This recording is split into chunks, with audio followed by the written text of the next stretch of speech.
4 లక్షణాలు కలిగిన వాడు ప్రపంచంలో ఏ పనిలోనూ ఓడిపోడు అన్నాడు. అందుకోసం అన్ని పనులు అవుతాయి అన్నారు. ఏమిటా 4 లక్షణాలు? ధృతికి, దృష్టికి, మతికి, దాక్ష్యం. ఇప్పటికి కూడా ఉపయోగించేవి ఈ 4. కాగితం మీద రాసుకుని మనలో ఉన్నాయా లేదా చూసుకోవాలి. ముందు ధృతికి, ధైర్యం ఉండాలి. ప్రతిదానికి భయపడుతూ ఉంటే ఏ పని చెయ్యలేవు. యథవ ప్రాణం ఎప్పుడైనా పోయేది. కొన్నింటికి తెగించాలి. ఆ ధైర్యం లేనివాడు ఏ పని చేయరు. అన్నింటికీ భయపడతాడు. అన్నింటికీ తోడు కావాలి. ఎవరో 4 ఉండాలి. ఎవరు ఉంటారమ్మా జీవితాంతం తోడు? అంటే మనమే ధైర్యం తెచ్చుకోవాలి.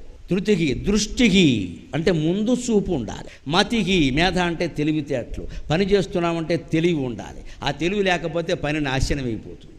లేకపోతే మందకొడి మనుషులం అయిపోతాం ఖచ్చితంగా. తెలివితేటలతో ఆలోచించాలి. దాక్ష్యం అంటే సమర్థత. అసమర్థుడైన వాడు ఎప్పుడూ ఏ కార్యాన్ని సాధించలేడు. ధృతికి, దృష్టికి, మతికి, దాక్ష్యం. ఈ 4 లక్షణాలు ఉంటే హనుమంతుల్లా మనం కూడా పనులు సాధిస్తాం.